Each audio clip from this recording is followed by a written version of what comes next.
السلام عليكم ورحمة الله تعالى وبركاته. كلنتي وعنا wanaagsan dhammaan daawadayaasha qiimaha sharafta loo ilahantiinba ku soo dhawaada taariikhda markabkii Titanic wuxuu ahaa markab safar oo laga lahaa dalka Britain kaas oo ku quusay badweynta waqooyiga Atlantic saacadii hore 15kii bishii Abriil sanadkii 1912 markii uu jiray ama uu ku dhacay buur baraf ah oo badda dhexdeeda ku tiil.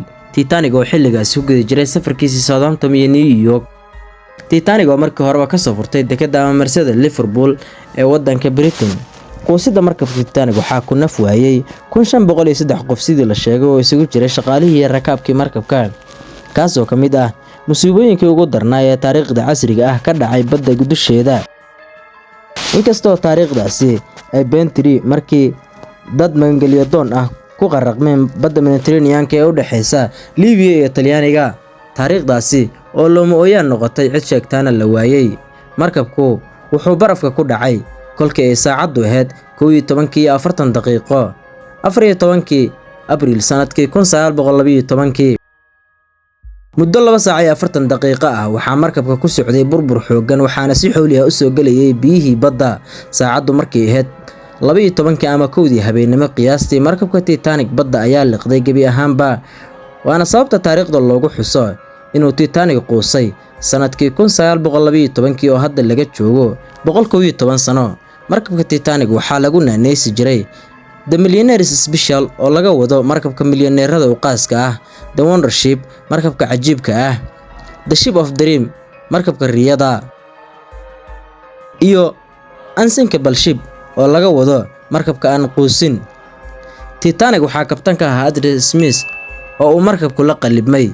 waxaa sidoo kale saarnaa markabkaasi qaar ka mid ah dadkii xilligaasi adduunka ugu taajirsanaa ama ugu qanisanaa iyo boqolaal muhaajiriin sabool ah oo ka kala yimid Greega, Britain, Ireland iyo wadamada loo yaqaano Scandinavian-ka oo doonayay markaasi inay Mareykanka nolol cusub u doontaan, iyo waqtigoodii oo dhamaaday waxaa dhexda u fariistay malaku mowt.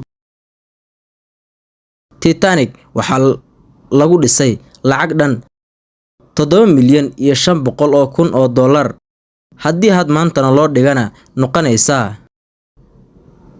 166 milyan oo dollar.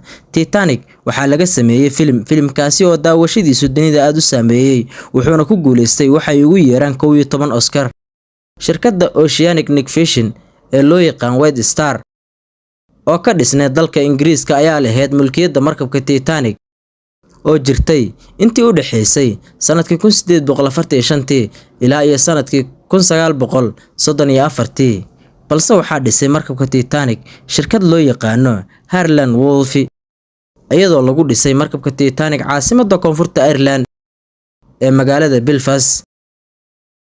Dhererka markabka Titanic wuxuu ahaa 882.9 feet, balliciisana wuxuu ahaa 92 feet, joogiisana wuxuu ahaa 192 feet, culeyskiisana wuxuu ahaa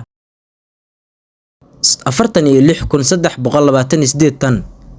wuxuu lahaa 4 meel oo qiiqa ka sii daayo oo midkiiba culeyskiisu yahay 60 tan, dhererkooduna midkiiba uu yahay 81.5 feet.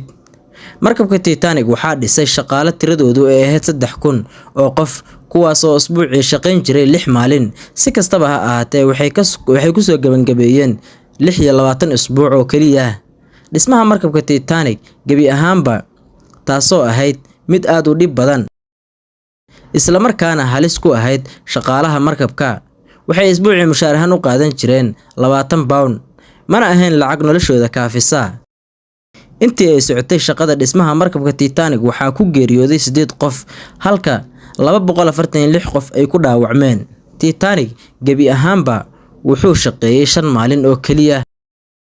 wuxuu shaqo bilaabay 10kii bishii Abriil sanadkii 1912 wuxuuna burburay 15kii bishii Abriil sanadkii 1912.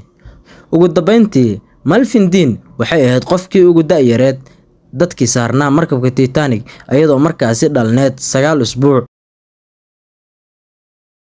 waa laba bil iyo maalmo kaliya.